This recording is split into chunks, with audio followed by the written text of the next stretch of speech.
ಎಲ್ಲರಿಗೂ ನಮಸ್ಕಾರ. ಮತ್ತೊಮ್ಮೆ ನಮ್ಮ ಚಾನಲ್ ರತ್ನ ಮಲ್ನಾಡ್ ಬ್ಲಾಗ್ಗೆ ಸ್ವಾಗತ.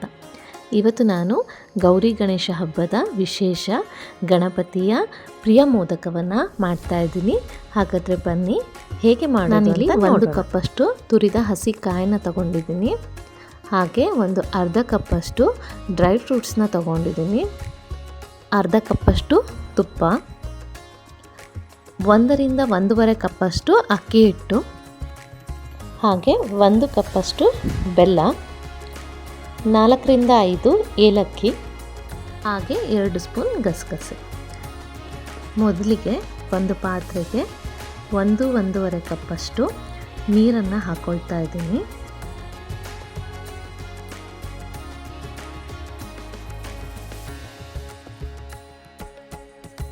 ಇದಕ್ಕೆ ನಾನು 1 ಸ್ಪೂನಷ್ಟು ತುಪ್ಪನ ಸೇರಿಸ್ಕೊತಾ ಇದ್ದೀನಿ. ಜೊತೆಗೆ ರುಚಿಗೆ ತಕ್ಕಷ್ಟು ಉಪ್ಪನ್ನು ಕೂಡ ಹಾಕ್ಕೊಳ್ತಾ ಇದ್ದೀನಿ. ಇದನ್ನು ಚೆನ್ನಾಗಿ ಕುದಿ ಬರೋವರೆಗೂ ಬಿಡಬೇಕು. ಈಗ ಇದು ಕುದೀತಾ ಇದೆ. ಇದಕ್ಕೆ ನಾನು 1.5 ಕಪ್ಪಷ್ಟು ಅಕ್ಕಿ ಹಿಟ್ಟನ್ನು ಸೇರಿಸ್ಕೊಳ್ತಾ ಇದ್ದೀನಿ. ಇದು ಚೆನ್ನಾಗಿ ಬೇಯಬೇಕು. ಯಾವುದೇ ಥರದ ಗಂಟುಗಳಾಗಬಾರ್ದು. ನೀಟಾಗಿ ತಿರುಗಿಕೊಳ್ಬೇಕು.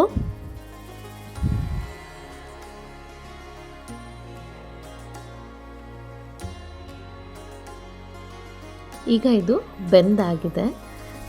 ಈಗ ಗ್ಯಾಸ್ ಆಫ್ ಮಾಡಿ ಇದನ್ನು ಕೆಳಗಿಳಿಸ್ಕೊತಾ ಇದ್ದೀನಿ. ಈಗ ಇದ್ರ ಮೇಲೆ ಇನ್ನೊಂದು ಸ್ಪೂನಷ್ಟು ತುಪ್ಪನ ಹಾಕಿ ನಾನು ಇದನ್ನು ಚೆನ್ನಾಗಿ ಕಲಿಸ್ಕೊಳ್ತಾ ಇದ್ದೀನಿ. ಯಾವುದೇ ಥರದ ಗಂಟುಗಳಿರಬಾರ್ದು. ಇದು ಸಾಫ್ಟ್ ಆಗೋ ತನಕ ಕಲಿಸ್ಕೊಬೇಕು. ಇದಕ್ಕೆ ತುಪ್ಪ ಹಾಕ್ಕೊಂಡಿರೋದ್ರಿಂದ ಕೈಗೆ ಅಂಟ್ಕೊಳಲ್ಲ. ಹಾಗೆ ನಿಮಗೇನಾದರೂ ಕೈಗೆ ಅಂಟ್ಕೊತಿದೆ ಅಂದರೆ ಸ್ವಲ್ಪ ನೀರನ್ನ ಮುಟ್ಕೊಬಹುದು. ಈಗ ಇದು ಕಲಸಾಗಿದೆ. ಇದನ್ನು ನಾನು ಒಂದು ಪಾತ್ರೆಗೆ ಹಾಕಿ ಅದರ ಮೇಲೆ ತಂಡಿ ಬಟ್ಟೆನ ಮುಚ್ತಾ ಇದ್ದೀನಿ. ಇದು ಡ್ರೈ ಆಗಬಾರ್ದು, ಅದಕ್ಕೋಸ್ಕರ ಇದನ್ನು ಒಂದು 5 ನಿಮಿಷಗಳ ಕಾಲ ಹೀಗೆ ಇಡ್ತಾ ಇದ್ದೀನಿ. ಈಗ ನಾನು ಬೆಲ್ಲನ ಕರಗಿಸ್ಕೊಳ್ಳೋಕ್ಕೆ ಒಂದು ಪಾತ್ರೆನ ಗ್ಯಾಸ್ ಮೇಲೆ ಇಟ್ಕೊಂಡಿದ್ದೀನಿ. ನೀವು ಬೆಲ್ಲನ ಡೈರೆಕ್ಟಾಗಿ ಹಾಕಬಹುದು, ಆದರೆ ಬೆಲ್ಲದಲ್ಲಿ ಕಸ ಕಡ್ಡಿ ಎಲ್ಲ ಇರುತ್ತೆ. ಸೊ ಅದಕ್ಕೋಸ್ಕರ ಈ ಥರ ಪಾಕ ಮಾಡಿಕೊಂಡ್ರೆ ಅಥವಾ ನೀರು ಮಾಡಿಕೊಂಡ್ರೆ ಸೋಸ್ಕೊಂಡು ನಾವು ಹಾಕ್ಕೊಳಕ್ಕೆ ಆಗುತ್ತೆ. ಸೊ ನಾನು ಸ್ವಲ್ಪ ನೀರು ಹಾಕಿ ಇದನ್ನು ಕರಗಿಸೋಕ್ಕೆ ಇಟ್ಕೊಳ್ತಾ ಇದ್ದೀನಿ. ನಮ್ಮ ಚಾನಲ್ನಲ್ಲಿ ಬರ್ತಿರೋ ಅಡುಗೆಗಳು ನಿಮಗೆ ಇಷ್ಟ ಆಗಿದ್ದರೆ ಲೈಕ್ ಮಾಡಿ, ಹಾಗೆ ಚಾನಲ್ನ ಸಬ್ಸ್ಕ್ರೈಬ್ ಮಾಡಿ ಸಪೋರ್ಟ್ ಮಾಡಿ.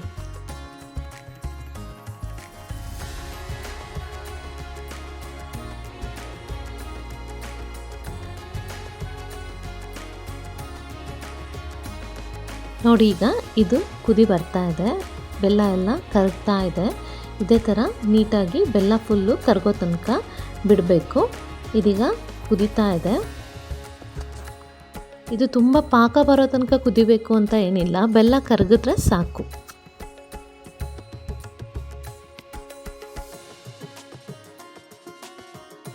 ಈಗ ಈ ಬೆಲ್ಲನ ನಾನು ಒಂದು ಪಾತ್ರೆಗೆ ಸೋಸ್ಕೊತಾ ಇದ್ದೀನಿ.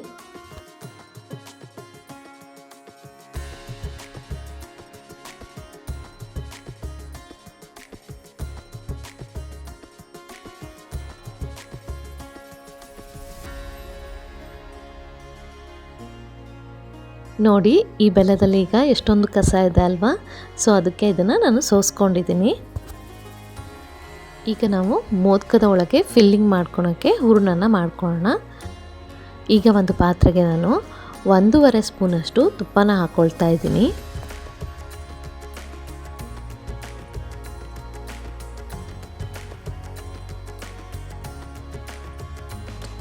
ಈ ತುಪ್ಪ ಕರಗಿದ ಮೇಲೆ ನಾನು ಇದಕ್ಕೆ 1 ಕಪ್ಪಷ್ಟು ಕಾಯಿ ತುರಿನ ಹಾಕ್ಕೊಳ್ತಾ ಇದ್ದೀನಿ.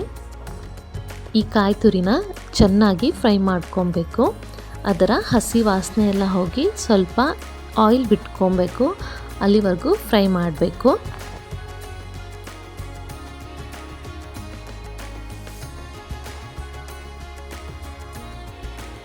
ಈಗ ಕಾಯಿ ತುರಿ ಚೆನ್ನಾಗಿ ಫ್ರೈ ಆಗಿದೆ. ಇದರಲ್ಲಿ ಆಯಿಲ್ ಬಿಡ್ತಾ ಇದೆ.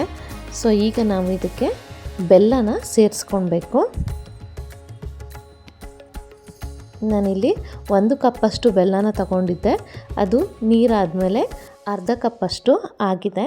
ಸೊ ನಾನು ಅರ್ಧ ಕಪ್ಪಷ್ಟು ಬೆಲ್ಲನ ಹಾಕ್ಕೊಳ್ತಾ ಇದ್ದೀನಿ. ಇದನ್ನು ನೀಟಾಗಿ ಕಾಯಿದ ಜೊತೆ ಸೇರಿಸ್ಕೊಬೇಕು.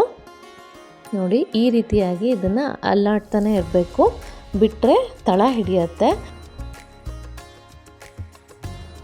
ಈಗ ನಾನು ಇದಕ್ಕೆ ಡ್ರೈ ಫ್ರೂಟ್ಸ್ನ ಕೂಡ ಸೇರಿಸ್ಕೊಳ್ತಾ ಇದ್ದೀನಿ. ಡ್ರೈ ಫ್ರೂಟ್ಸ್ ಅಂದರೆ ನಾನಿಲ್ಲಿ ಖರ್ಜೂರ, ಬಾದಾಮಿ, ಗೋಡಂಬಿ ಹಾಗೆ ದ್ರಾಕ್ಷಿನ ಸೇರಿಸ್ಕೊಳ್ತಾ ಇದ್ದೀನಿ. ಇದೆಲ್ಲದನ್ನು ನಾನು ಸಣ್ಣದಾಗಿ ಹೆಚ್ಚಿಕೊಂಡು ಸೇರಿಸ್ಕೊಳ್ತಾ ಇದ್ದೀನಿ. ಈಗ ಇದಿಷ್ಟು ನೀಟಾಗಿ ಬೆಂದಾಗಿದೆ. ಇದಕ್ಕೆ ನಾನಿವಾಗ ಗಸಗಸೆನ ಸೇರಿಸ್ಕೊಳ್ತಾ ಇದ್ದೀನಿ.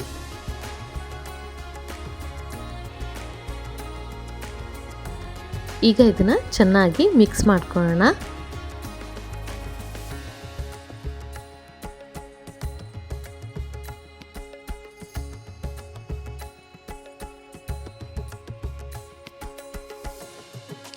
ಈಗ ಈ ಹೂರಣ ಆಗಿದೆ. ಈಗ ನಾವು ಎತ್ತಿಟ್ಕೊಂಡಿರೋ ಹಿಟ್ಟನ್ನು ಸಣ್ಣ ಸಣ್ಣ ಉಂಡೆಗಳನ್ನ ಮಾಡಿ ತಗೊಳ್ಳೋಣ.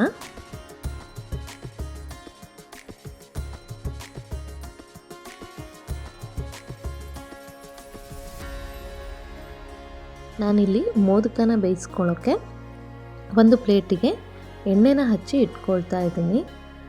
ಯಾವುದೇ ಥರದ ಮೋದಕಗಳು ಪ್ಲೇಟಿಗೆ ಅಂಟಬಾರ್ದು, ಅದಕ್ಕೋಸ್ಕರ ಎಣ್ಣೆ ಅಥವಾ ತುಪ್ಪನ ಸವರಬಹುದು.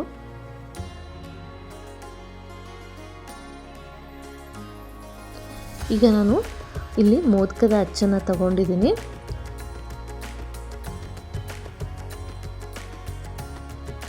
ಇದಕ್ಕೂ ಕೂಡ ಹಿಟ್ಟು ಅಂಟ್ಕೊಳ್ದೇ ಇರೋ ಥರ ನಾನು ತುಪ್ಪನ ಸವರ್ಕೊಳ್ತಾ ಇದ್ದೀನಿ.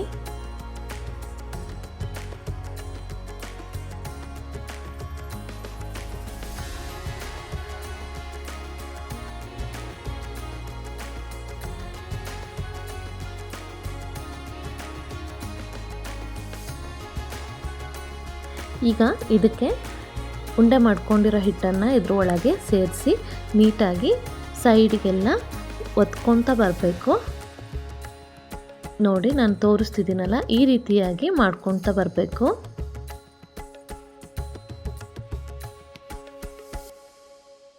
ನಿಮಗೆ ಹಿಟ್ಟು ಕಮ್ಮಿ ಅನಿಸಿದ್ರೆ ನೀವು ಹಿಟ್ಟನ್ನು ತಗೊಂಡು ಹಾಕೊಬಹುದು. ಸೊ ಈ ರೀತಿಯಾಗಿ ಹಿಟ್ಟನ್ನು ಮೌಲ್ಡಿಗೆ ಪ್ರೆಸ್ ಮಾಡ್ತಾ ಬರಬೇಕು.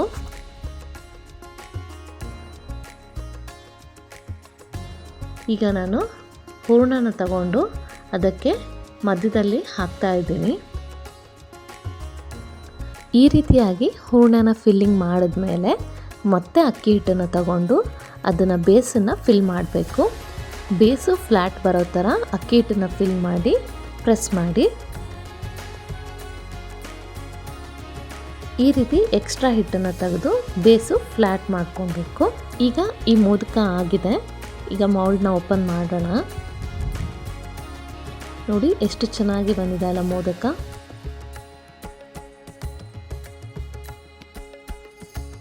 ನೀವು ಅಕ್ಕಿ ಹಿಟ್ಟನ್ನು ಚೆನ್ನಾಗಿ ಪ್ರೆಸ್ ಮಾಡಿ ಫಿಲ್ ಮಾಡಿದ್ರೆ ಈ ರೀತಿಯಾಗಿ ಫಿನಿಶಿಂಗ್ ಬರುತ್ತೆ ಮೋದಕದ್ದು.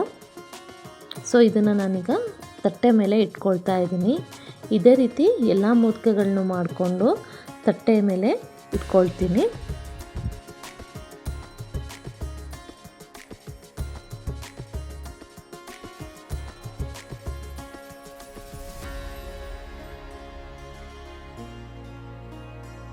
ಈಗ ಎಲ್ಲ ಮೋದಕಗಳು ಆಗಿದೆ. ಈಗ ನಾನು ಇದನ್ನು ಎಣ್ಣೆ ಹಚ್ಚಿರೋ ತಟ್ಟೆ ಮೇಲೆ ಜೋಡಿಸಿಟ್ಕೊಂಡಿದ್ದೀನಿ. ಈಗ ಇದಕ್ಕೆ ನಾನು ಕೇಸರಿ ದಳಗಳನ್ನ ಇಡ್ತಾ ಇದ್ದೀನಿ. ಇದು ಫ್ಲೇವರಿಗೂ ಹೌದು ಹಾಗೆ ಡೆಕೋರೇಷನ್ಗೂ ಹೌದು. ಈ ಕೇಸರಿ ದಳಗಳನ್ನ ಇಟ್ಟರೆ ಅದರ ಫ್ಲೇವರು ತುಂಬ ಚೆನ್ನಾಗಿ ಬರುತ್ತೆ. ಮೋದಕ ಬೆಂದಾಗ ಅದು ಕೂಡ ಜೊತೆಗೆ ಸೇರಿಕೊಳ್ಳುತ್ತೆ.